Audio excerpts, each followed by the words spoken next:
129ാമത്തെ സ്നേഹസംഗമത്തിലേക്ക് ഏവർക്കും സ്വാഗതം ചെയ്യുന്നു. പ്രാർത്ഥന ചിജോൺ പർപ്പൂരിനെ ഏറ്റവും സ്വാഗതം. കൂടുവിട്ടോടിയ ആടിലൊരെണ്ണം മുൾച്ചെടിക്കാട്ടിൽ മുൾപടർപ്പിൽ അഭയമേകാൻ ആരുമില്ലാതെ വിവശനായി കേഴുന്നു നാദ, വിവശനായി കേഴുന്നു നാദ. കൂടുവിട്ടോടിയ ആടിലൊരെണ്ണം മുൾച്ചെടിക്കാട്ടിൽ മുൾപടർപ്പിൽ കൂട്ടം പിരിഞ്ഞ ആടിനെ തേടി ഇടയനലഞ്ഞു പാതകളിൽ. കൂട്ടം വെടിഞ്ഞ ആടിനെ തേടി ഇടയനലഞ്ഞു പാതകളിൽ. ഘോരവനത്തിലും മുൾച്ചെടിക്കാട്ടിലും ആടിനെ കണ്ടില്ല നല്ലിടയൻ. ഘോരവനത്തിലും താഴ്വരക്കാട്ടിലും ആടിനെ കണ്ടില്ല നല്ലിടയൻ. കൂടുവിട്ടോടിയ ആടിലൊരെണ്ണം മുൾച്ചെടിക്കാട്ടിൽ മുൾപടർപ്പിൽ. നൂറാടുകൾ ദൂരത്ത് പോയിട്ടും കണ്ടെത്തി നാഥൻ പിരിഞ്ഞതിനെ. നൂറാടുകൾ ദൂരത്ത് പോയിട്ടും കണ്ടെത്തി നാഥൻ പിരിഞ്ഞതിനെ. ഏകനായി ഞാൻ എത്ര സഞ്ചരിച്ചാലും കൂട്ടിന് നീ എൻ്റെ ചാരയില്ലേ. ഏകനായി ഞാൻ എത്ര സഞ്ചരിച്ചാലും കൂട്ടിന് നീ എൻ്റെ ചാരയില്ലേ. കൂടുവിട്ടോടിയ ആടിലൊരെണ്ണം മുൾച്ചെടിക്കാട്ടിൽ മുൾപടർപ്പിൽ അഭയമേകാൻ ആരുമില്ലാതെ വിവശനായി കേഴുന്നു നാദ, വിവശനായി കേഴുന്നു നാദ. സ്വാഗതം പറയുന്നതിനായി പിയൂസ് കോട്ടപ്പുറത്തെ ക്ഷണിച്ചുകൊള്ളുന്നു. എല്ലാവർക്കും നമസ്കാരം. ദർശന ക്ലബിൻ്റെ 129ാമത് സ്നേഹസംഗമം പ്രോഗ്രാമിൽ സ്വാഗതം പറയുക എന്ന ഉത്തരവാദിത്തമാണ് എന്നിൽ സമയം കടന്നു വന്നിരിക്കുന്നത്. ഞാൻ എൻ്റെ ആ ഉത്തരവാദിത്തത്തിലേക്ക് കടക്കട്ടെ. ഇന്നത്തെ ഈ പ്രോഗ്രാമിൻ്റെ ഉദ്ഘാടനം ചെയ്യുന്നതിനായി എത്തിച്ചേർന്നിരിക്കുന്ന reverend father Thomas Vazhakkala CMI director കേസ് നടത്തറ അച്ഛൻ വളരെ തിരക്കുകൾക്കിടയിലും നമ്മോടൊപ്പം എത്തിച്ചേർന്നിരിക്കുന്നത്. അച്ഛനെ ഏറ്റവും സ്നേഹത്തോടെ ദർശന ക്ലബിൻ്റെ 129ാമത് സ്നേഹസംഗമം പ്രോഗ്രാമിലേക്ക് ഹാർദവുമായി സ്വാഗതം ചെയ്യുന്നു. ദർശന ക്ലബിൻ്റെ ഡയറക്ടറും ദർശന ക്ലബിൻ്റെ പ്രസിഡന്റുമായ reverend father Solomon Kadambattuparambil CMI അച്ഛനെ ഏറ്റവും സ്നേഹത്തോടെ ഈ പ്രോഗ്രാമിൻ്റെ അധ്യക്ഷ പദവിയിൽ അലങ്കരിക്കുന്ന അച്ഛനെ ഏറ്റവും സ്നേഹത്തോടെ ഈ പ്രോഗ്രാമിലേക്ക് സ്വാഗതം ചെയ്യുന്നു. അടുത്തതായി Shrimati Pandu Sindhu, senior superintendent, joint director office LSGD വകുപ്പ്, തൃശ്ശൂർ കളക്ടറേറ്റ്. ഭിന്നശേഷിക്കാർക്ക് ഇങ്ങനെയും വളരാം, ഭിന്നശേഷിക്കാർക്ക് മുന്നേറാം. ഭിന്നശേഷി എന്ന അവസ്ഥ ഏതൊരു ജോലിക്കും തടസ്സമല്ല. ഗവൺമെൻറ് സർവീസിൽ എ ക്ലാസ് ജോലിയോട് മുന്നോട്ട് പോകാൻ സാധിക്കുമെന്ന് കാണിച്ചു തന്നിരിക്കുന്ന ഒരു മേഡമാണ് നമ്മുടെ തൃശ്ശൂർ കളക്ടറേറ്റിൽ ജോലിയിലിരിക്കുന്നത്. ഏറ്റവും സ്നേഹത്തോടെ ശ്രീമതി പാണ്ഡു സിന്ധു സീനിയർ സൂപ്രണ്ടിനെ ഈ സ്നേഹസംഗമം പ്രോഗ്രാമിലേക്ക് സ്വാഗതം ചെയ്യുന്നു.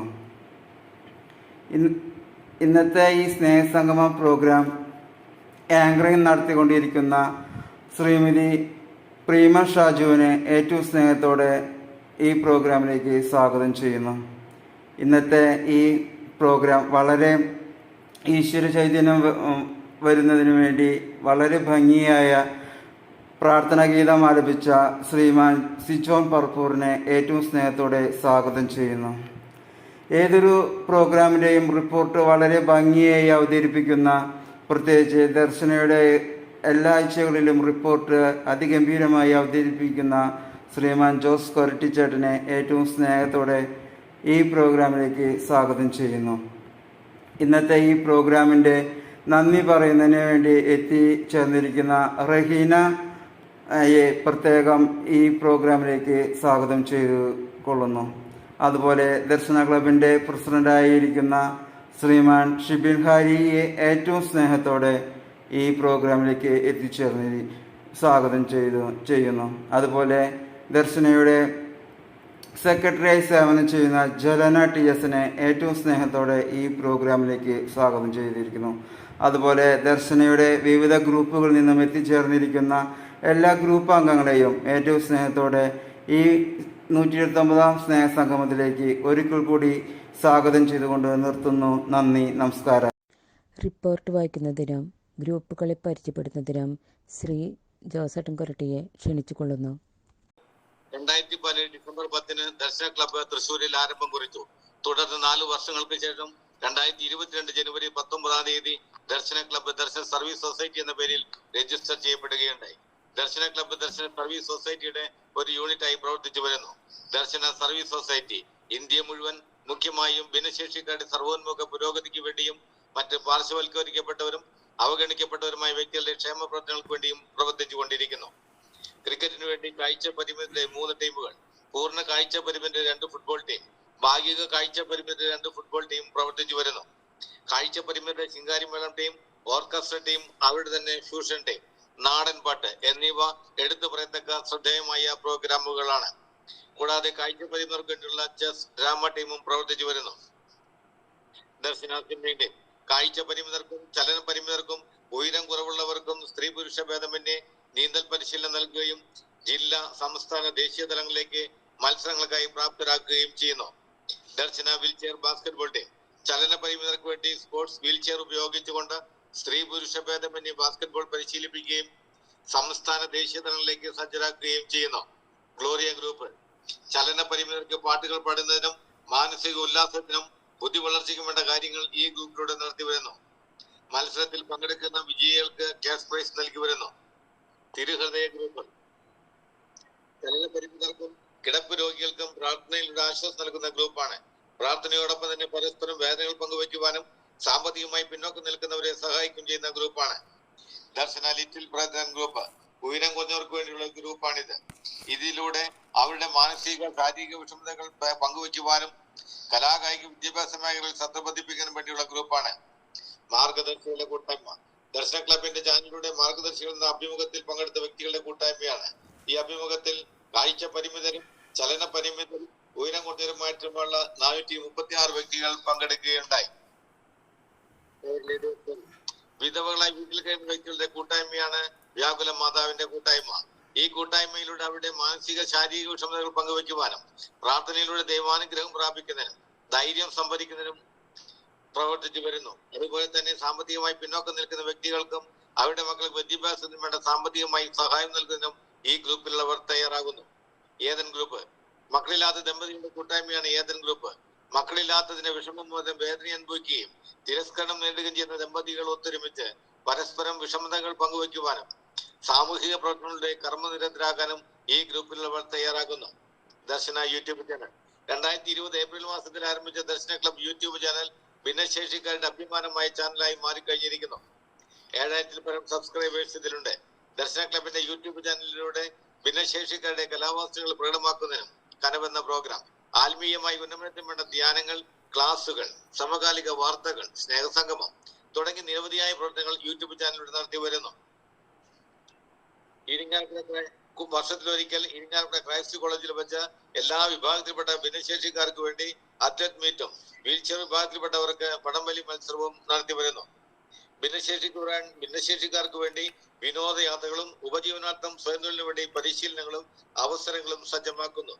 ദർശനങ്ങളുടെ പ്രവർത്തനങ്ങൾക്ക് സാമ്പത്തികമായി സഹായിക്കുന്ന സുമനസ്സുകളായ വ്യക്തികളുടെ DSS ദർശന ഫ്രണ്ട്സ് ഗ്രൂപ്പും പ്രവർത്തിച്ചു വരുന്നു.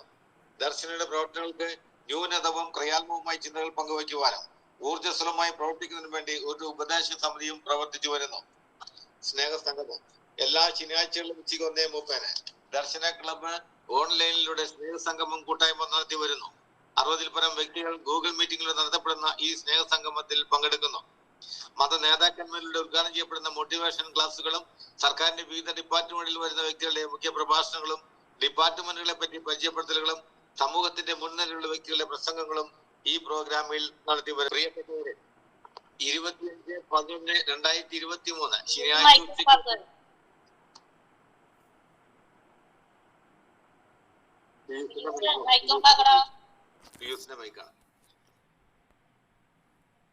പ്രിയപ്പെട്ടവരെ, 25/11/2023 ശനിയാഴ്ച ഉച്ചയ്ക്ക് 1:30 ദർശന ക്ലബ്ബ് പ്രസിഡന്റ് ശ്രീ ഷിബിൻ ഹാരിയുടെ അധ്യക്ഷതയിൽ ചേർന്ന 128ാമത് സ്നേഹസംഗമത്തിന്റെ റിപ്പോർട്ട്. അവതരണം കുമാരി സിമിൽ സെബാസ്റ്റ്യൻ. പ്രാർത്ഥന കുമാരി സിനി കെ സെബാസ്റ്റ്യൻ. സ്വാഗതം ശ്രീമതി അശ്വതി സോമൻ. റിപ്പോർട്ട് അവതരിപ്പിച്ചതും ഗ്രൂപ്പിലെ പരിചയപ്പെടുത്തിയതും ശ്രീ ജോസ് കൊരട്ടി. റിപ്പോർട്ട് യോഗം പാസാക്കി. തുടർന്ന് അധ്യക്ഷന്റെ വാക്കുകളിലൂടെ സ്നേഹം നിറഞ്ഞ സോളമനച്ച ഉദ്ഘാടനം ചെയ്യുന്ന ജോയച്ച, മുഖ്യാതിഥി ആശംസയ്ക്ക് വന്നിരിക്കുന്ന ബിപിൻ സാർ, എല്ലാവർക്കും നമസ്കാരം. ഇന്ന് 128ാം സ്നേഹസംഗമമാണ്. ഈ ഐക്യം എന്നും നിലനിൽക്കണം. പൗളി ടീച്ചർക്ക് ഈ വർഷത്തെ അവാർഡ് ജേതാവാണ്. ഈ ദിവസത്തിന്റെ എല്ലാ നന്മകളും നേർന്നുകൊണ്ട് നിർത്തുന്നു. ഉദ്ഘാടനം ചെയ്യാനായിട്ട് അച്ഛൻ എത്താത്തത് കൊണ്ട് മുഖ്യാതിഥി 2 കാര്യം ചെയ്യുകയുണ്ടായി. ഇവിടെ മുഖ്യാതിഥി ഡോക്ടർ ഷിറാസ്, കൊല്ലം ജില്ലാ ആയുർവേദ ആസ്പത്രി. ഇവിടെ എത്തിച്ചേർന്ന എല്ലാവർക്കും നമസ്കാരം. ഇതൊരു നല്ല കൂട്ടായ്മയാണ്. അശ്വതി വഴിയാണ് ഞാൻ ഗ്രൂപ്പിൽ എത്തിയത്. കൊല്ലത്ത് പാലിയേറ്റീവ് കെയർ ഡോക്ടറാണ്. നമ്മുടെ ഉള്ളിലെ കഴിവുകളെ നാം തന്നെ പുറത്തു കൊണ്ടുവരണം. നമ്മുടെ അവകാശങ്ങളെ നേടിയെടുക്കുക.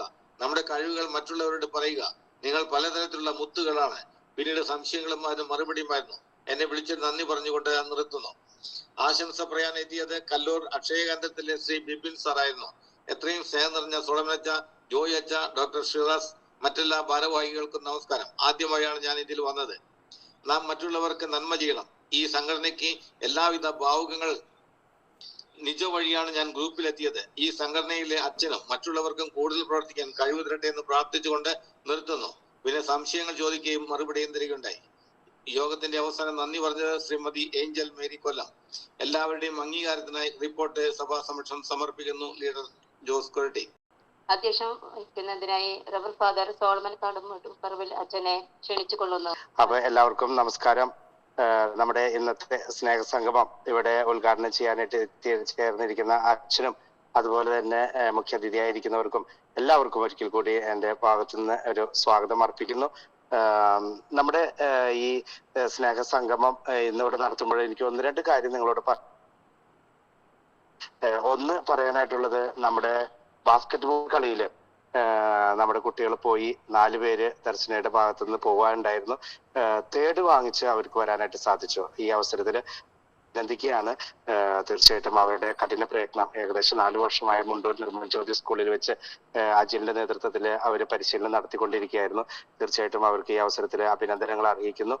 9-ാം തീയതി അവർക്ക് നമ്മളൊരു സ്വീകരണം നമ്മൾ ഇരിഞ്ഞാലക്കുട ക്രൈസ്റ്റ് കോളേജിന്റെ അങ്കണത്തിൽ വെച്ച് നടത്തപ്പെടുന്നതായിരിക്കും.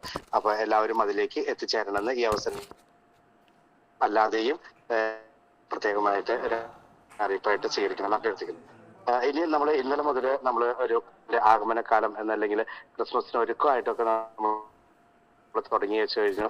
ഞാൻ ഇന്ന് നമ്മുടെ ഈ ഗ്രൂപ്പിലായിരിക്കുന്ന തോമസ് വാഴക്കാലച്ചന്റെ ഒരു വലിയൊരു തോമസ് വാഴക്കാലച്ചൻ തുടങ്ങി വെച്ചതാണെന്ന് തോന്നുന്നു, ഒരു കുടുക്ക പദ്ധതി എന്ന് പറഞ്ഞിട്ട്. അപ്പൊ ക്രിസ്മസ് സമയത്ത് അദ്ദേഹം 500-600 വീടുകളിൽ പോയി കുടുക്കൊക്കെ കൊടുക്കും. അത് കഴിഞ്ഞിട്ട് അവരോട് കൊച്ചു സമ്മാനങ്ങളൊക്കെ സ്വീകരിക്കും. അപ്പൊ ആ സമ്മാനങ്ങൾ സ്വീകരിച്ച് വീടുകളിൽ പോയിട്ട് അത് കളക്ട് ചെയ്യും. അത് കഴിഞ്ഞ് ഇത്തരത്തിലുള്ള നിർദ്ധരായിട്ടുള്ള പാവപ്പെട്ട കുട്ടികളെയൊക്കെ കൊണ്ടുവന്നിട്ട് അവർക്ക് ഈ സമ്മാനം വിതരണം ചെയ്യുന്നതായിട്ട് ഞാൻ കണ്ടിട്ടുണ്ട്. ചിലർക്ക് നല്ല സമ്മാനം കിട്ടും, ചിലർക്ക് ചെറിയ സമ്മാനം കിട്ടും. പക്ഷെ അതെല്ലാം സ്വീകരിക്കാനായിട്ട് ഒത്തിരിയേറെ കുട്ടികൾ വരുന്നതായിട്ട് ക്രിസ്മസ് അവസരത്തിൽ ആമല ഹോസ്പിറ്റലിൽ വരുന്നതായിട്ട് ഞാൻ കണ്ടിട്ടുണ്ട്. അന്ന് മുതൽ എൻ്റെ ഒരു വലിയൊരു ആഗ്രഹമായിരുന്നു നമുക്കും ഇത്തരത്തിൽ തുടങ്ങാം, ഭിന്നശേഷിക്കാരുടെ ഇടയിലും ഇത്തരത്തിൽ നമുക്ക് തുടങ്ങണമെന്നൊരു ആഗ്രഹം ഉണ്ടായിരുന്നു. അപ്പോൾ ഈ കഴിഞ്ഞ ദിവസങ്ങളിൽ ലീഡേഴ്സ് മീറ്റിംഗ് നടത്തപ്പെട്ടു. അതിൽ ഞാൻ സംസാരിക്കുകയുണ്ടായിരുന്നു. എല്ലാവർക്കും ഭയങ്കര താല്പര്യമായിട്ട് കണ്ടുവരുന്നു. അപ്പൊ അതിന്റെ നിർദ്ദേശങ്ങൾ അടങ്ങിയ ഒരു ലിസ്റ്റ് നിങ്ങൾക്ക് അത് തരുന്നതായിരിക്കും. നിബന്ധനകൾ അല്ലെങ്കിൽ നിർദ്ദേശങ്ങളൊക്കെ അടങ്ങിയ ഒരു വാട്സപ്പിലൂടെ ഒരു മെസ്സേജ് നിങ്ങൾക്ക് വരുന്നതായിരിക്കും. നമ്മളിവിടെ ചെയ്യുന്നത് അത്രയൊന്നും നമ്മൾ ചെയ്യാൻ പോകുന്നില്ല. 25 സ്പോൺസേഴ്സിന് നമ്മൾ കണ്ടെത്തുന്നു. മാക്സിമം 200 മുതൽ 1000 രൂപ വരെയാണ് അതിൽ ചെലവാക്കാൻ പാടുള്ളൂ എന്നുള്ളത് വ്യക്തമായിട്ട് നമ്മൾ എഴുതി വെച്ചിട്ടുണ്ട്.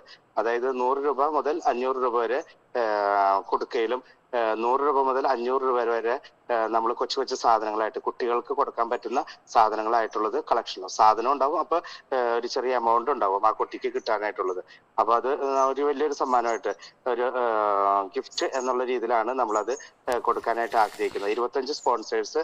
അതുപോലെ തന്നെ ആ സമയമാകുമ്പോഴേക്കും നമ്മൾ 23-ാം തീയതി ചെയ്യാനായിട്ടാണ് നമ്മൾ ഉദ്ദേശിക്കുന്നത്. 25 കുട്ടികൾക്ക് നമ്മൾ വിളിച്ച ആ ദിവസം നമ്മൾ കൊടുക്കുന്നതായിരിക്കും. അപ്പൊ എല്ലാവരും മാക്സിമം സഹകരിക്കുക. നമ്മുടെ ആൾക്കാർ അധികം സ്പോൺസർമാരായിട്ട് വരേണ്ട ആവശ്യമില്ല. മറിച്ച് നമ്മൾ പുറമേ ഉള്ള വ്യക്തികളെ സ്പോൺസർമാരായിട്ട് കണ്ടെത്തുക. നമ്മുടെ ഗ്രൂപ്പിൽ നിന്ന് 10 കുട്ടികളെ നമ്മൾ എടുക്കും. ബാക്കിയുള്ള എല്ലാ കുട്ടികളും പുറമേ നിന്നുള്ള കുട്ടികളായിരിക്കും നമ്മൾ എടുക്കുന്നത്. പിന്നെ അപ്പൊ അതൊരു കാര്യം നിങ്ങളെ ഓർമ്മിപ്പിക്കുകയാണ്. അപ്പൊ കൊടുക്കാൻ ആവശ്യമുള്ളവര് പറയുകയാണെങ്കിൽ ഞാൻ ഇവിടെ നിന്ന് എത്തിച്ചു തരുന്നതായിരിക്കും. അല്ലെങ്കിൽ അതിൻ്റെതായ എമൗണ്ട് ആ നിബന്ധനകളിൽ അല്ലെങ്കിൽ നിർദ്ദേശങ്ങളിൽ അതെല്ലാം വ്യക്തമായിട്ട് PO സൈറ്റൻ PRO എഴുതി ചേർത്ത് വെച്ചിട്ടുണ്ട്. അതെല്ലാവരും വായിക്കുക. അപ്പൊ അതനുസരിച്ച് പ്രവർത്തിക്കാനായിട്ട് തയ്യാറാക്കുക. മറ്റൊരു കാര്യം, നമ്മൾ 9-ാം തീയതി അത്ലറ്റ് മീറ്റ് നടത്തുകയാണ്. ക്രൈസ്റ്റ് കോളേജിന്റെ മൈതാനത്ത് വെച്ച് നടത്തുന്നു. എല്ലാവരും തന്നെ എത്തിച്ചേരണമെന്ന് അഭ്യർത്ഥിക്കുന്നു. കാണുന്നതിനായിട്ടും അതുപോലെ തന്നെ പങ്കെടുക്കുന്നതിനായിട്ടും എത്തിച്ചേരണമെന്ന് അഭ്യർത്ഥിക്കുന്നു. ഈ വർഷം നമ്മൾ പുതുതായിട്ട് തുടങ്ങുന്നത് പഞ്ചഗുസ്തി മത്സരമാണ്. ഈ വർഷം നമ്മൾ പുതുതായിട്ട് തുടങ്ങുന്നത്. കഴിഞ്ഞ വർഷം നമ്മൾ പുതുതായിട്ട് തുടങ്ങിയത് വടംവലിയാണ്. വടംവലി ഈ വർഷം ഉണ്ടാകുമെന്ന് നമുക്ക് പ്രതീക്ഷിക്കാം. അതുപോലെ തന്നെ പഞ്ചഗുസ്തി നമുക്ക് ഈ വർഷം നമുക്ക് ആരംഭിക്കുന്നതാണ്. അപ്പൊ അതിലും നിങ്ങൾക്ക് പങ്കെടുക്കാം. ആർക്ക് വേണമെങ്കിലും പങ്കെടുക്കാം. അത്ലറ്റ് മീറ്റിന്റെ ഇനങ്ങളിൽ നിങ്ങൾക്ക് 3 ഇനത്തിൽ മാത്രമേ പങ്കെടുക്കാൻ പാടുള്ളൂ എന്നുള്ളത് നിബന്ധന ഉള്ളൂ. പഞ്ചഗുസ്തിയിൽ അത് എക്സ്ട്രാ നിങ്ങൾക്ക് പങ്കെടുക്കാവുന്നതാണ്.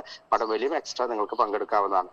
പിന്നെ 10-ാം തീയതി നമ്മുടെ അവർ ലേഡി ഓഫ് സോറോസ് വിധവാ ഗ്രൂപ്പിന്റെ ഒരു വാർഷിക സംഗമം നടത്തുന്നത് പോപ്പ് മേഴ്സ് പീസ് ഹോമിൽ വെച്ചിട്ടാണ് നമ്മൾ നടത്തുക. അപ്പൊ 10 മണിയോട് കൂടിയിട്ട് നമ്മൾ കുർബാന ആരംഭിക്കും. 11 മണിക്ക് നമ്മൾ പൊതു സമ്മേളനം ആരംഭിക്കും. അതിനെ തുടർന്ന് അവർക്ക് ഭക്ഷണം കൊടുക്കലും പിന്നെ അവരായിട്ട് ശുശ്രൂഷിക്കലും ഒക്കെ ആയിട്ട് നമ്മൾ അവിടെ തുടർന്ന് പോകുന്നതായിരിക്കും. അപ്പൊ എല്ലാവരും അതിൽ എത്തിച്ചേരണമെന്ന് പ്രത്യേകമായിട്ട് ഓർമ്മിപ്പിക്കുകയാണ്. വിളിക്കപ്പെട്ടവര് പ്രത്യേകമായിട്ട് എത്തിച്ചേരുക. കാരണം ഒത്തിരി പേര് വന്നാലും അവിടെ ഒത്തിരി അസ്വസ്ഥത ഉണ്ടാകാൻ സാധ്യതയുണ്ട്. അപ്പൊ അതുകൊണ്ട് വിളിക്കപ്പെട്ടവര് പ്രത്യേകമായിട്ട് എത്തിച്ചേരുക. ലീഡേഴ്സും ഗവർണിംഗ് ബോഡി മെമ്പേഴ്സും ഒക്കെയാണ് അതിൽ പ്രത്യേകമായിട്ട് വിളിക്കപ്പെട്ടിട്ടുള്ളത്. 25 പേർക്ക് അവിടെ വെച്ച് നമ്മൾ ഒരു 1000 രൂപയുടെ ഒരു ധനസഹായം കൊടുക്കുന്നുണ്ട്. അത് പല കാറ്റഗറിയിൽ നിന്നുള്ള നമ്മുടെ പൊക്കം കുറഞ്ഞവരും കാഴ്ച പരിമിതരും വീൽ ചെയറിലായിരിക്കുന്നവരും അങ്ങനെയുള്ള വ്യക്തികൾക്കാണ് നമ്മൾ വിധവാ ഗ്രൂപ്പിലുള്ളവർക്ക് അങ്ങനെ വ്യത്യസ്ത കാറ്റഗറിയിലുള്ള ആൾക്കാർക്കാണ് സെലക്റ്റഡ് ആയിട്ടുള്ള ആൾക്കാർക്ക് നമ്മൾ 1000 രൂപ വെച്ച് അവിടെ ഒരു ധനസഹായം നമ്മൾ കൊടുക്കുന്നതായിരിക്കും. അങ്ങനെ 25 പേർക്ക് 25,000 രൂപ നമ്മൾ അവിടെ വിതരണം ചെയ്യുന്നതായിരിക്കും.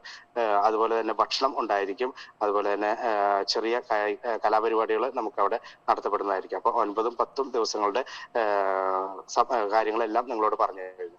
ഇനി പറയാനായിട്ടുള്ളത്, നാളെ നമ്മുടെ ഏറ്റവും വലിയൊരു ദിനമാണ് ഭിന്നശേഷി ഡേ എന്നാണ് പറയുക. ഈ ഭിന്നശേഷി ദിനത്തിൽ നമുക്കിവിടെ തൃശ്ശൂരിന്റെ ഭിന്നശേഷി ആഘോഷം സോഷ്യൽ വെൽഫെയർ ഓഫീസറിന്റെ ഭാഗത്ത് നടത്തുന്നത് തോപ്പ് സ്റ്റേഡിയത്തിലാണ്. തോപ്പ് സ്റ്റേഡിയത്തിനായിട്ട് ബന്ധപ്പെട്ട് കായികപരമായിട്ടുള്ള മത്സരങ്ങളാണ് അവിടെ നടക്കുക. അപ്പൊ സാധിക്കുന്നവരെല്ലാവരും തന്നെ 3:30 അവിടെ എത്തിച്ചേരണം എന്നാണ് പ്രത്യേകം പറഞ്ഞിരിക്കുന്നത്. അപ്പൊ എല്ലാവർക്കും അതിൽ പങ്കെടുക്കാം. എല്ലാവർക്കും വരാൻ സാധിക്കും. അപ്പൊ അതിൽ പങ്കെടുക്കുക. പിന്നെ അതുപോലെ തന്നെ നാളത്തെ ദിവസം ഞാനായാലും 1-2 പ്രോഗ്രാം എനിക്കുണ്ട്. ഞാൻ കോഴിക്കോട് ഒരു പ്രോഗ്രാം ഉണ്ട്. അത് കഴിഞ്ഞിട്ട് ഞാൻ ഇവിടെ വരുന്നതായിരിക്കും. അപ്പൊ അതിലും പങ്കെടുക്കുന്നതായിരിക്കും. അപ്പൊ നമ്മുടെ ദിനമാണ്. നമ്മൾ മറ്റുള്ളവർക്ക് മാതൃകയാകേണ്ട ദിനമാണ്. ഭിന്നശേഷി ഡേ എന്ന് പറഞ്ഞുകൊണ്ട് നമ്മളെ തന്നെ താഴ്ത്തി കാണിക്കുന്ന ഒരു ദിനമല്ല, മറിച്ച് നമ്മളെ വളർത്തി വലുതാക്കുവാനായിട്ട് നമ്മൾ ദൃഢനിശ്ചയം എടുക്കേണ്ട ഒരു ദിനമായിട്ടാണ് നമ്മളിത് മനസ്സിലാക്കേണ്ടത്. പലപ്പോഴും നമ്മൾ അയ്യോ ഭിന്നശേഷിയാണ്, എനിക്കൊന്നിനും പറ്റില്ല, അങ്ങനെ ഒരു തളർന്ന ഒരു ജീവിതം നയിക്കാൻ വേണ്ടിയിട്ടല്ല നമ്മൾ ഈ ദിവസത്തെ നമ്മൾ കാണേണ്ടത്. മറിച്ച് ഈ ദിവസം നമുക്ക് നൽകുന്നത് നമ്മുടെ ഒരു അവയർനെസ് ആയിട്ട് നമുക്ക് മനസ്സിലാക്കുക എന്തുമാത്രം നമ്മൾ ഉയരങ്ങളിലേക്ക് എത്താൻ പറ്റുന്നോ. പലതരത്തിലും നമുക്ക് പറ്റില്ല, വിദ്യാഭ്യാസപരമായിട്ടും കായികപരമായിട്ടും കലാപരമായിട്ടും തൊഴിൽപരമായിട്ടും എല്ലാം നമുക്ക് എത്തിച്ചേരാനായിട്ട് സാധിക്കും. അതിലൊക്കെ നമ്മൾ നിപുണരാകാനായിട്ട് നമുക്ക് സാധിക്കട്ടെ. ഇത്രയൊക്കെ പറഞ്ഞുകൊണ്ട് ഞാൻ ഇന്ന് എൻ്റെ വാക്കുകൾ ഉപസംഹരിക്കുകയാണ്. എല്ലാവിധ ആശംസകളും സ്നേഹസമൂഹത്തിന്റെ എല്ലാവിധ ആശംസകളും ഏവർക്കും നേർന്നുകൊണ്ട് നിർത്തുന്നു. നന്ദി, നമസ്കാരം. ഉദ്ഘാടനത്തിനായിട്ട് ഫാദർ തോമസ് വാഴക്കൽ അച്ഛനെ ക്ഷണിച്ചു കൊടുക്കുന്നു. പ്രിയം നിറഞ്ഞ സോളമനച്ച, മറ്റു ഭാരവാഹികളെ, പ്രിയമുള്ള എന്റെ കൂട്ടുകാരെ, കേൾക്കുന്നില്ലേ? കേൾക്കുന്നുണ്ട്. പോയോ? പറഞ്ഞോളൂ. അച്ഛൻ പോയി. എന്താണ്? ഹലോ, പ്രോഗ്രാം നടക്കട്ടെ. പ്രോഗ്രാം അച്ഛൻ സംസാരിച്ചോളൂ.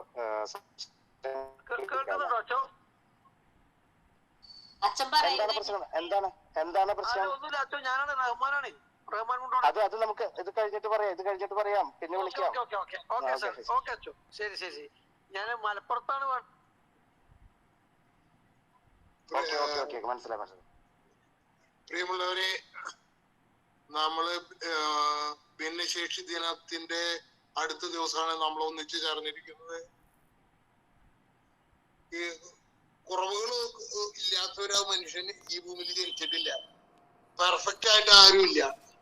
അപ്പോ ഓരോരുത്തരും അവരവരുടെ കുറവുകൾ പരിഹരിക്കുന്നത് അവരുടെ കഴിവുകൾ വളർത്തിയിട്ടാണ്.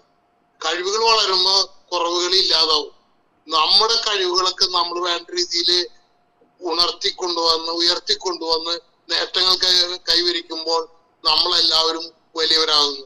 അതുകൊണ്ട് കൂട്ടായ പരിശ്രമത്തിലൂടെ നമ്മുടെ കഴിവുകൾ വളർത്താനുള്ള ശ്രമമാണ് ദർശനം നടത്തി കാണുന്നത്. അതിന് പ്രകാരം പ്രവർത്തിക്കുന്ന ദർശനയിലെ ഓരോ അംഗങ്ങൾക്കും എന്റെ ഹൃദയംഗമായ നന്ദി അറിയിക്കുന്നു. നമുക്ക് നേട്ടങ്ങൾക്ക് വേണമെങ്കിൽ ക്ഷമയോടെ പലപ്പോഴും ആ ക്ഷമ നമ്മളെ പല കാര്യങ്ങളും ക്ഷമയില്ലാതെ ഇരിക്കുന്ന കാരണങ്ങളാണ് നമ്മളെ നിരാശയിലേക്ക് നയിക്കുന്നത്. ഇപ്പോ ഞാനൊരു ഉദാഹരണം പറഞ്ഞാല്, ഫ്ലൈറ്റിൽ യാത്ര ചെയ്തവരുണ്ടാവും നിങ്ങൾ പലരും. ഫ്ലൈറ്റിൽ യാത്ര ചെയ്യുമ്പോൾ നമുക്ക് വേറെ ഒന്നും ചെയ്യാനില്ല, ജയിലിൽ കിടക്കണ പോലെയാ. ചെറിയ TV ഉണ്ടെങ്കിൽ TV ഉണ്ട്, അല്ലെങ്കിൽ അതുമില്ല, വെറുതെ ഇങ്ങനെ ഇരിക്കണം. 1 മണിക്കൂറല്ല 2 മണിക്കൂറല്ല 5 മണിക്കൂർ വരെ ഇരിക്കേണ്ടി വരും. അങ്ങനെ ഒരു കുറച്ച് പേര് ഒരു ഫ്ലൈറ്റിൽ ഇങ്ങനെ യാത്ര ചെയ്തുകൊണ്ടിരിക്കുന്നത്. അങ്ങനെ അവര് കൊച്ചിയിൽ ഇറങ്ങേണ്ട സമയമായപ്പോഴാണ് പറഞ്ഞ കാലാവസ്ഥയുടെ വ്യത്യാസം കാരണം ഒരു 20 മിനിറ്റ് നേരത്തേക്ക് ഫ്ലൈറ്റിന് ഇറങ്ങാൻ പറ്റില്ല. അതുകൊണ്ട് അവര് വീണ്ടും ആകാശത്തിൽ ഇങ്ങനെ പറന്നു നടന്നുകൊണ്ടിരിക്കുന്നത്. അപ്പോ ഫ്ലൈറ്റ് 20 മിനിറ്റിനുള്ളിൽ ഇറങ്ങാറായി എന്ന് വിചാരിച്ച് ഒരു പുരുഷൻ, അദ്ദേഹം എല്ലാ കാര്യങ്ങളും പെട്ടിയൊക്കെ പാക്കാൻ തുടങ്ങിയതാണ്. അതോടുകൂടി ആള് ഭയങ്കര നിരാശനായി, തല മാന്താൻ തുടങ്ങി, തല ചൊറിയാൻ തുടങ്ങി, ശാപവാക്കുകൾ ഉപയോഗിക്കാൻ തുടങ്ങി. പക്ഷെ തൊട്ടടുത്തിരുന്ന മറ്റൊരു സ്ത്രീ, അവര് പെട്ടെന്ന് ഇറങ്ങി ജോലിക്ക് പോകാനുള്ളതാണ്. പക്ഷെ ആ സ്ത്രീ എന്ത് ചെയ്തു, ഈ 20 മിനിറ്റിന് തനിക്ക് ഒന്നും ചെയ്യാനില്ലാത്തതുകൊണ്ട് ആള് മേക്കപ്പിന്റെ സാധനങ്ങൾ എടുത്ത് മേക്കപ്പ് ചെയ്യാനും പല പോസില് മോൻ കാണിച്ച് നോക്കാനും അങ്ങനെ ആള് ആ 20 മിനിറ്റ് ഉപയോഗിച്ചുകൊണ്ടിരിക്കുന്നത്. കുറച്ചു നേരം കഴിഞ്ഞപ്പോ വീണ്ടും അറിയിപ്പ് വന്നു, ഇനി ഒരു 30 മിനിറ്റ് കൂടി കഴിഞ്ഞാലാണ് ഫ്ലൈറ്റ് ഇറങ്ങുള്ളൂ. അപ്പൊ ഈ മനുഷ്യൻ വീണ്ടും അസ്വസ്ഥനായി, എനിക്കിനി ഇങ്ങനെ ഇറങ്ങാൻ പറ്റുന്നത്. അപ്പോഴും മറ്റേ സ്ത്രീ ആണെങ്കിലോ കുറച്ചും കൂടി കാലുമേയും കൂട്ടച്ചിടാനും കാര്യങ്ങൾ ചെയ്യാനും, അത് ആ ഉള്ള സൗകര്യത്തിൽ സന്തോഷം കണ്ടെത്താനും തോന്നുന്നു. മനുഷ്യൻ അസ്വസ്ഥനായിക്കൊണ്ടിരിക്കുന്നു. 20 മിനിറ്റ് കൂടി കഴിഞ്ഞിട്ടാണ് ഫ്ലൈറ്റ് താഴെ ഇറങ്ങുന്നത്.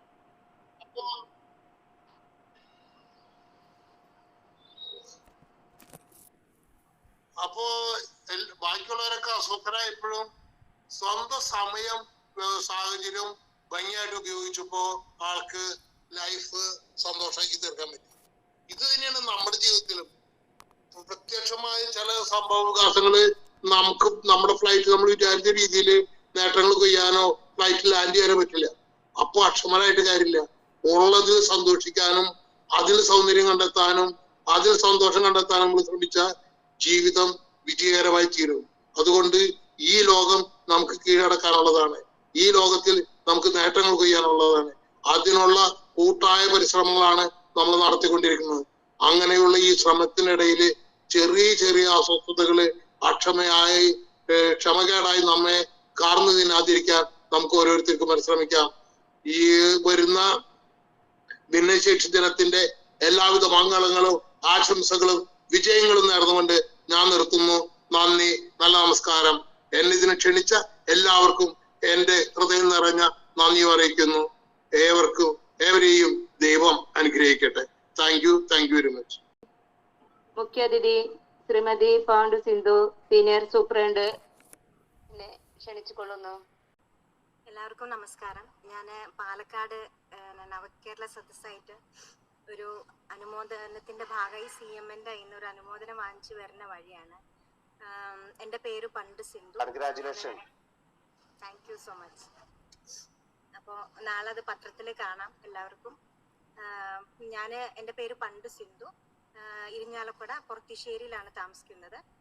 വർക്ക് ചെയ്യുന്നത് തൃശ്ശൂർ കളക്ടറേറ്റിലെ സീനിയർ സൂപ്രണ്ടന്റ് ആയിട്ട് LSGD ഡിപ്പാർട്ട്മെന്റ് എന്ന് പറയുമ്പോൾ 5 വകുപ്പ് corporation, municipality, panchayat, rural planning, ഇങ്ങനെ 5 വകുപ്പ് ഏകീകരിച്ച് ഒറ്റ ലോക്കൽ സെൽഫ് ഗവൺമെന്റ് ആയിട്ടുണ്ട് LSGD.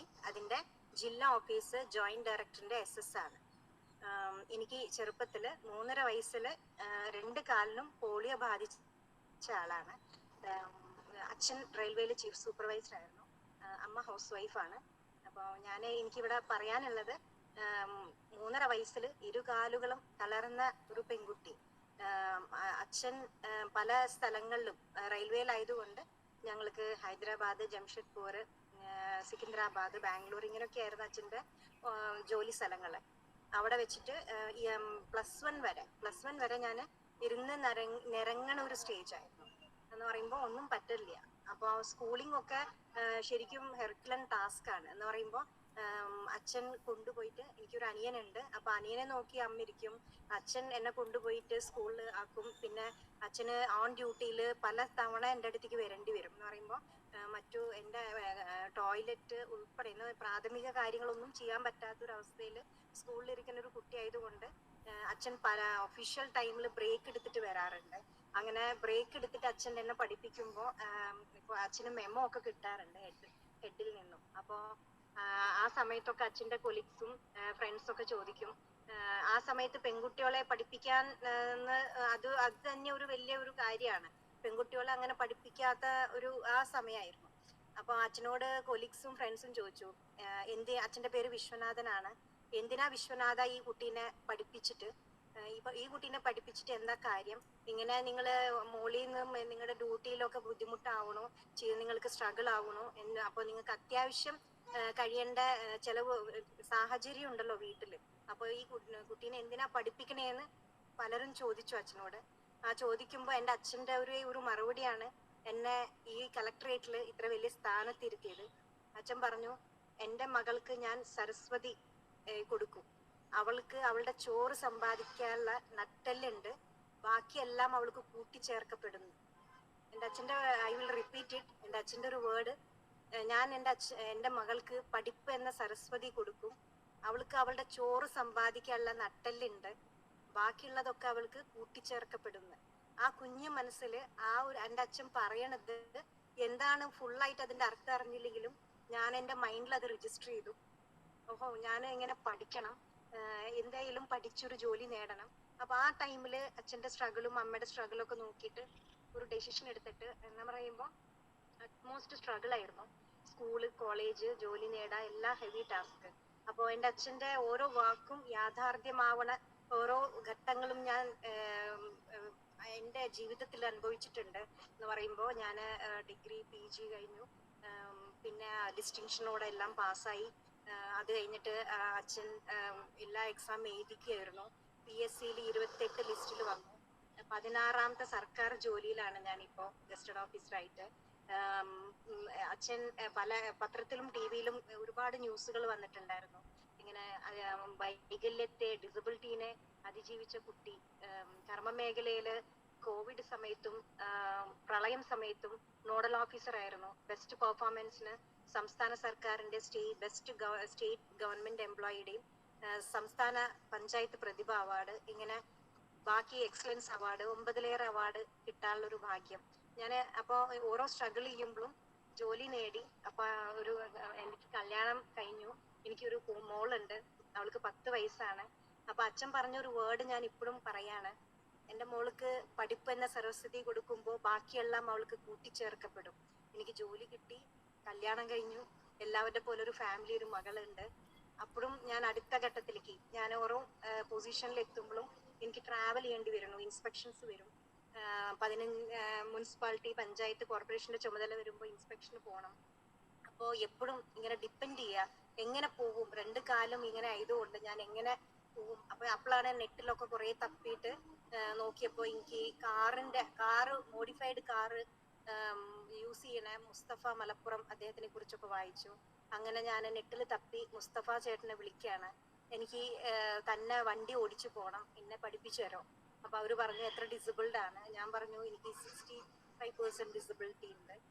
അപ്പൊ അവര് പറഞ്ഞു അയ്യോ ഇത് പെൺകുട്ടികൾക്ക് ഇതുവരെ ഓടിക്കാൻ പറ്റിയിട്ടില്ല, ജെൻസിനൊക്കെ ഓടിക്കുന്നുണ്ട്, നിങ്ങൾക്ക് പറ്റുന്ന എനിക്ക് തോന്നുന്നില്ല എന്നും പറഞ്ഞിട്ട് ഫോൺ വെച്ചു. അപ്പൊ എനിക്ക് ഭയങ്കര ഡെസ്പായി. എന്നാലും ഞാൻ ഡോണ്ട് ഗീവ് എന്ന് പറഞ്ഞാൽ എപ്പോഴും പറയാറില്ലേ, don't die before our death. അപ്പോ ഞാനത് സ്ട്രഗിൾ ചെയ്ത് എനിക്ക് മുന്നോട്ട് പോകണം, ഡിപ്പെൻഡ് ചെയ്യാണ്ട് എങ്ങനെ മുന്നോട്ട് പോകണം എന്ന് പറഞ്ഞിട്ട് ഞാൻ വീണ്ടും അദ്ദേഹത്തിനെ റിപ്പീറ്റ് ചെയ്ത് വിളിക്കുമ്പോൾ അദ്ദേഹം ശല്യാന്ന് തോന്നുന്നു, ആള് തൃശ്ശൂര് ഒരു ജോസേട്ടനെ നമ്പർ തന്നു, അദ്ദേഹത്തിനെ കണ്ടുപോയിട്ട് അങ്ങനെ കാറ് ജോലിയുള്ളത് കൊണ്ട് ലോൺ എടുത്ത് കാറ് വാങ്ങിച്ചു. എങ്ങനെ ഓടിക്കും, എന്ത് ഓടിക്കും എന്നൊന്നും എനിക്ക് അറിയില്ലായിരുന്നു. ആക്ച്വലി 1 മാസമൊക്കെ വീട്ടില് വെറുതെ ഓടിക്കാണ്ട് അത് കണ്ടു നിന്നു. ജോലിക്ക് പോകുമ്പോ തിരിച്ചിത് കാണും. കുറെ ഓട്ടോകൾക്ക് കാശ് ഇങ്ങനെ പോയി, ഓട്ടോയിൽ പോയിട്ട്. ഒരു ദിവസം എനിക്ക് ഇഷ്ടദൈവത്തിനെ ഞാൻ ഗുരുവായൂരപ്പൻ കൃഷ്ണനെ വിളിച്ച് 4 മണിക്ക് വിജനമായ സ്ഥലത്തിൽ കൂടെ വണ്ടി ഓടിക്കാനൊന്ന് നോക്കി. ഒരു വിൽ പവർ കിട്ടി. വീണ്ടും എല്ലാ ദിവസവും ജോലിക്ക് പോകും മുമ്പ് പുലർച്ചെ 4 മണിക്ക് ദൈവത്തെ വിചാരിച്ചിട്ട് വണ്ടി ഇറക്കാൻ നോക്കും. അപ്പൊ വണ്ടികളൊന്നും റോഡിലില്ല. അങ്ങനെ തട്ടാതെ മുട്ടാതെ അങ്ങനെ ഞാൻ ഒരു മാസത്തോളം, അങ്ങനെ 1.5 മാസത്തോളം നീണ്ടു. അങ്ങനെ ഞാൻ വണ്ടി എടുത്തു, തന്നെ ഡ്രൈവിംഗ് പഠിച്ചു. ഇങ്ങനെ പ്രത്യേകിച്ച് നോർമൽ ആൾക്കാർക്കൊക്കെ ഡ്രൈവിംഗ് സ്കൂളും അതൊക്കെ പഠിപ്പിക്കാനുണ്ടാവും. ഞങ്ങളെ പോലെ ഡിഫറെന്റ്ലി ഏബിൾഡ് ആൾക്കാർക്ക് പഠിപ്പിക്കാനുള്ള ഡ്രൈവിംഗ് സ്കൂൾ എവിടെയില്ല ആ സമയത്ത്. അങ്ങനെ ഞാൻ കാർ ഓടിച്ചു പോവും. ഇപ്പൊ 10 വർഷമായി 2 വീലറും കാറും മോഡിഫൈഡിന്റെ ലൈസൻസ് എടുത്തു. എല്ലാ സ്ഥലത്തും എറണാകുളം, കോഴിക്കോട്, പാലക്കാടാണ് ഇപ്പൊ ഓടിച്ച് മോഡിഫൈഡ് പോവും. അതുകൂടാതെ ഇന്ന് മുഖ്യമന്ത്രി വിളിച്ചു എന്ന് പറഞ്ഞത് 10 വർഷമായിട്ട് ഇന്ത്യയില് മോഡിഫൈഡ് വിരലുകൊണ്ട് 10 വിരലും ഓപ്പറേറ്റ് ചെയ്തിട്ടാണ് ഓടിക്കുന്ന ലൈസൻസ് ഹോൾഡർ എന്ന കുട്ടി എന്ന നിലയ്ക്കാണ് എന്നെ വിളിച്ച് ആദരവ് തന്നത്. ഇന്ന് ജിലുമോൾ എന്ന് പറഞ്ഞ 2 കൈയില്ലാത്തൊരു കുട്ടി കാലുകൊണ്ട് ഓടിച്ച് ആദ്യമായിട്ട് ആ കുട്ടിക്ക് ലൈസൻസ് കൊടുക്കുമ്പോൾ മാതൃകയുടെ സ്ഥാനത്താണ് എന്നെ വിളിച്ചത്. അപ്പോ ഞാൻ പറയുന്നത് ഒരുപാട് ഇപ്പൊ പണ്ടൊക്കെ എന്ന് പറയുമ്പോ എന്തെങ്കിലും ഒരു ബുദ്ധിമുട്ട്, വയ്യായ, ഡിസബിലിറ്റി ഉണ്ടെങ്കിൽ ഏതോ ഒരു ഗ്രഹത്തിൽ നിന്ന് വന്ന കുട്ടിയുടെ പോലെയാണ് നോക്കുക. ഹാർഡ് വൺ ഈസ് ഔട്ട് എന്ന് പറയുമ്പോൾ റിജക്ഷൻ അറ്റ് എവറി ലെവൽ. നമ്മൾ ഓരോ സ്ഥലത്ത് നോക്കുമ്പോൾ എന്തോ ഒരു വലിയ ഒരു അപാകത, എന്തോ പ്രശ്നം കണ്ടു കഴിഞ്ഞാൽ അവർക്ക് പിന്നെ അവർ ഒറ്റപ്പെടുത്താന്നുള്ളതാണ്. പക്ഷെ നമ്മളത് ഓവർകം ചെയ്യാനുള്ള ഒരു കരുത്ത്, നമുക്ക് ആത്മവിശ്വാസം മനസ്സിലുണ്ടെന്നുണ്ടെങ്കിൽ നമ്മുടെ അമ്മയച്ഛന്റെ സപ്പോർട്ട്, വീട്ടിൽ നിന്നാണ് ശരിക്കും സപ്പോർട്ട് കിട്ടേണ്ടത് ആദ്യം ഇങ്ങനത്തെ കുട്ടികൾക്ക്. അപ്പൊ ഞാനിപ്പോ പറയുന്നത് എന്തെങ്കിലും ഒരു ചെറിയ വൈകല്യം ഉണ്ടെങ്കിൽ ശരിക്കും ആ സൊസൈറ്റിയുടെ ആ വീട്ടിൽ ഒരു 5 പേരുണ്ടെങ്കിൽ ആ 5 പേർക്ക് മാത്രല്ല ആ കുട്ടീനെ അപ്ലിഫ്റ്റ് ചെയ്യാനുള്ള ഒരു കടമ അവരുടെ ഫ്രണ്ട്സിനും നെയ്ബേഴ്സിനും ചുറ്റുള്ള സൊസൈറ്റിക്കും അതിനുള്ള കടമയുണ്ടെന്നാണ് എനിക്ക് ഒരു ഒപ്പീനിയനിൽ പറയാനുള്ളത്. അവർക്കൊരു എമോഷണലി നിങ്ങളൊരു സപ്പോർട്ട് അല്ലെങ്കിൽ ഒരു സാന്ത്വനം എന്ന് പറയുമ്പോൾ അവർക്ക് സിമ്പതി അല്ല, അവർക്കൊരു സപ്പോർട്ട് ഞങ്ങൾ ഉണ്ട് എന്ന് പറഞ്ഞാൽ മതി, അവർ മുന്നോട്ട് പോകും. ഒരുപാട് മൾട്ടി ടാലന്റഡ് പേഴ്സണാലിറ്റീസ് ദൈവം ഇൻബിൾട്ട് ആയിട്ട് തന്ന കുട്ടികളായിരിക്കും എല്ലാവരും, ഏത് സ്റ്റേജിലായാലും. ഇപ്പൊ എന്ന് പറയുമ്പോൾ ഞാൻ വളർന്നു വന്ന സാഹചര്യം ഒന്നല്ല. Right of persons with disability act 2016 പ്രകാരം ശക്തമായ നിയമമുണ്ട് അവർക്ക്. എഡ്യൂക്കേഷനിൽ 5% റിസർവേഷൻ, എംപ്ലോയ്മെന്റിൽ 4% റിസർവേഷൻ, ഈവൻ എന്തിന് പ്രൊമോഷനിൽ 4% റിസർവേഷൻ. തളർന്നു കിടന്നാൽ ബെഡ് റിഡൻ ആയി കഴിഞ്ഞാൽ പോലും അവർക്ക് സൂപ്പർ ന്യൂമറി തസ്തികയായിട്ട് അവർക്ക് എല്ലാ ആനുകൂല്യങ്ങളും സർവീസിൽ കയറിയ കൊടുക്കുന്ന റൂളുണ്ട്. എല്ലാ സ്ഥലത്തും ബാരിയർ ഫ്രീ ഉണ്ട്. ഇപ്പൊ കുറെ അവയർനെസ് വന്നിട്ടുണ്ട്. അപ്പൊ എനിക്ക് പറയാനുള്ളത്, ദൈവം തന്ന ഒരു കുറവ് അതിനൊരു റീസൺ ഉണ്ടാവും. പക്ഷെ അത് അതിജീവിച്ച് മുന്നോട്ട് പോകുമ്പോൾ അതിൻ്റെ ഞാൻ അത് അനുഭവിച്ച് ഈ ഒരു സ്റ്റേജിൽ എത്തിയ കുട്ടി എന്ന നിലയ്ക്ക് എനിക്ക് ഒരു എക്സാമ്പിൾ ആയിട്ട് പറയാൻ പറ്റും എന്ന് പറയുമ്പോൾ, നമുക്ക് മുന്നോട്ട് പോവാൻ ഇതൊന്നും യാതൊരു തടസ്സമല്ല. പ്രത്യേകിച്ച് ഇപ്പോൾ ഉള്ള സ്റ്റേറ്റസിൽ, ഇപ്പൊ ശരിക്കും പറഞ്ഞാൽ പഞ്ചായത്തായാലും മുനിസിപ്പാലിറ്റി ആയാലും എല്ലാ സ്ഥലത്തും നമുക്ക് നിങ്ങൾക്കറിയാം, സോഷ്യൽ സെക്യൂരിറ്റി പെൻഷൻ അല്ലാണ്ട് മറ്റു സ്കീംസ്, ഉപകരണങ്ങള്, അവർക്കുള്ള സെൽഫ് എംപ്ലോയ്മെന്റ് സ്കീംസ്, ഒത്തിരി കാര്യങ്ങൾ എന്ന് പറയുമ്പോൾ അവർക്ക് ജോലിയിൽ PSCയിൽ വരെ സെപ്പറേറ്റ് ലിസ്റ്റ് ഇട്ടിട്ട് ഈച്ച് ആൻഡ് എവറി കാറ്റഗറിയിൽ.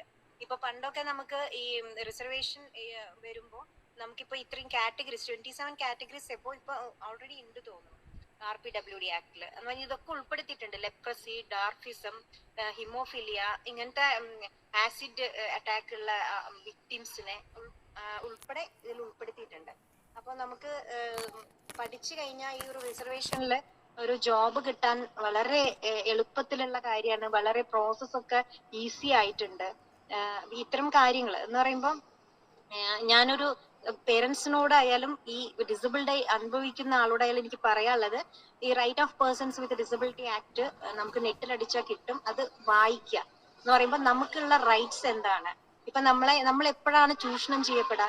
നമുക്കുള്ള റൈറ്റ്സ് അറിയാണ്ടാവുമ്പോഴാണ് നമുക്ക് ചൂഷണം ചെയ്യപ്പെടാം. എന്ന് പറയുമ്പോൾ നമ്മുടെ അവകാശങ്ങൾ നമ്മൾ തിരിച്ചറിഞ്ഞു കഴിഞ്ഞാൽ നമുക്ക് അത് അവൈൽ ചെയ്യാൻ പറ്റും. എന്തൊക്കെയാണ് നമ്മുടെ അവകാശങ്ങൾ, ഏതൊക്കെ റൈറ്റ്സ് ആണുണ്ട്, എവിടെ കിട്ടും, എന്താണെന്നുള്ളത് അതറിയാൻ നമുക്ക് ഇപ്പോ വിരൽ തുമ്പിലാണ്. ഇപ്പൊ ടച്ച് സ്ക്രീൻ ആണ്, ആൻഡ്രോയിഡ് ഫോണാണ്, എല്ലാതും ഉണ്ട്. ഒന്ന് നോക്കിക്കഴിഞ്ഞാൽ നമുക്ക് എല്ലാം അറിയാൻ പറ്റും. അപ്പോ ഇത്തരം കാര്യങ്ങളിൽ മുന്നോട്ട് പേരൻസ് ആയാലും എല്ലാവരും വിഷമിക്കേണ്ട ഒരു ആവശ്യമില്ല. ഇങ്ങനത്തെ ഒരു കുട്ടി ഉണ്ടെങ്കിൽ ഈ ഒരു പ്രസന്റ് സിറ്റുവേഷനിൽ നിന്ന് എനിക്ക് പറയാനുള്ളത് എന്താന്ന് പറയുമ്പോൾ, എന്റെ അമ്മ അച്ഛനും സ്ട്രഗിൾ ചെയ്തത് ഞാൻ ഒത്തിരി അറിഞ്ഞിട്ടുണ്ട്. ഇപ്പോഴും ഇരിഞ്ഞാലക്കുടയെന്ന് കളക്ടറേറ്റിലേക്ക് അപ്പ് ആൻഡ് ഡൗൺ 58 കിലോമീറ്റർ ദിവസം ഓടിച്ചിട്ടാണ് ഞാൻ ജോലി ചെയ്ത് വരുന്നത്. പിന്നെ അവിടെ ഇറങ്ങിയിട്ട് വീൽ ചെയറിൽ ഇറങ്ങി ഓട്ടോമാറ്റിക് വീൽ ചെയറിൽ പോയി അപ്സ്റ്റേറിൽ പോയിട്ടാണ് ഈ 5 വകുപ്പിന്റെ കാര്യങ്ങൾ നോക്കുന്നത്. അപ്പോൾ എനിക്ക് ഈ ഒരു സോളമൻ ഫാദറിനെ എനിക്ക് അന്ന് മീറ്റിംഗിൽ പരിചയപ്പെട്ടു. സാറ് എന്നെ ഈ ഒരു സ്നേഹ സംഗമത്തിലേക്ക് ക്ഷണിച്ചതിന് ഒത്തിരി സന്തോഷം അറിയിക്കുകയാണ്. ഈ ഒരു ക്ലബ്ബ്, സൊസൈറ്റി ക്ലബ്ബ് ഞാൻ വായിച്ചു. എനിക്ക് ഈ ഒരു ഇതായത് കൊണ്ട് പങ്കെടുക്കാൻ പറ്റുമോ എന്നുള്ള ഒരു വിഷമം ഉണ്ടായിരുന്നു. അപ്പൊ സമയം കണ്ടെത്തി ഞാൻ വന്നു. അപ്പൊ ഒത്തിരി നന്ദിയുണ്ട് എന്നെ ക്ഷണിച്ചതിന്. എന്തെങ്കിലും ഉണ്ടെങ്കിൽ എനിക്ക് ഒഫീഷ്യലി എന്തെങ്കിലും ചോദിക്കാനുണ്ടെങ്കിൽ എന്നോട് ചോദിക്കാം. Thank you so much. നന്ദി പറയുന്നതിന് റഹീന പാവർട്ടിയെ ക്ഷണിച്ചുകൊള്ളുന്നു. സുഹൃത്തുക്കളെ, ദർശന ക്ലബിന്റെ ആഭിമുഖ്യത്തിൽ നമ്മൾ നടത്തി വരുന്ന ഈ സംഗമത്തിൽ നന്ദി പറയുക എന്ന കർത്തവ്യമാണ് എന്നെ ഏൽപ്പിച്ചിട്ടുള്ളത്. ആദ്യമായി തന്നെ നമ്മുടെ ഏറ്റവും പ്രിയപ്പെട്ട, നമ്മളെ ബഹുമാനപ്പെട്ട ഫാദർ സോളമൻ അച്ഛനെ എന്റെയും ദർശന ക്ലബിന്റെയും പേരിൽ സ്നേഹത്തോടെ ഞാൻ നന്ദി പറയുന്നു. അടുത്തതായി നമ്മളെ ക്ഷണം സ്വീകരിച്ച് ഉദ്ഘാടനത്തിനായി എത്തിച്ചേർന്ന reverend father Thomas Vazhakkala CMI അച്ഛന് ഞാൻ ഹൃദ്യമായ നന്ദി രേഖപ്പെടുത്തുന്നു. ഇന്ന് നമുക്ക് വളരെ മേഡത്തിന്റെ അനുഭവം കൊണ്ട് നമ്മളെ കൂടുതൽ മോട്ടിവേറ്റ് ചെയ്ത നമ്മളെ പ്രിയപ്പെട്ട മാഡം പണ്ടു സിന്ധു മാഡത്തിന്, സീനിയർ സൂപ്രണ്ട് മാഡത്തിന് ഹൃദ്യമായ നന്ദി ഞാൻ രേഖപ്പെടുത്തുന്നു. ഇനി നമ്മുടെ കുടുംബത്തിലെ പ്രസിഡന്റ് ഷിബിൻ ഹാരി ചേട്ടൻ, സെക്രട്ടറിയായി പ്രവർത്തിക്കുന്ന ജലന മാഡം എന്നിവർക്ക് ഞാൻ നന്ദി രേഖപ്പെടുത്തുന്നു. അതുപോലെ നമ്മുടെ ഈ പരിപാടിയിൽ വളരെ ഭംഗിയായ റിപ്പോർട്ട് അവതരിപ്പിച്ച ജോസ് ചേട്ടനും സ്വാഗതം പറഞ്ഞ നമ്മുടെ പ്രിയപ്പെട്ട പിയൂസ് ചേട്ടനും, അതുപോലെ നമ്മളുടെ ഈ പരിപാടി ഭംഗിയായി അവതരിപ്പിച്ച പ്രീമ ഷാജു, പ്രാർത്ഥന ആലപിച്ച ജോൺ പറപ്പൂർ ചേട്ടനും എല്ലാവർക്കും എന്റെയും ദർശന ക്ലബിന്റെയും പേരിൽ ഹൃദ്യമായ നന്ദി ഞാൻ രേഖപ്പെടുത്തുന്നു. നമ്മുടെ ഈ പരിപാടി ഭംഗിയാക്കാൻ നമ്മുടെ കുടുംബത്തിൽ നിന്ന് വന്ന എല്ലാ പ്രിയപ്പെട്ട അംഗങ്ങൾക്കും ഒരിക്കൽ കൂടി നന്ദി പറഞ്ഞുകൊണ്ട് ഞാൻ എൻ്റെ വാക്കുകൾ ചുരുക്കുന്നു.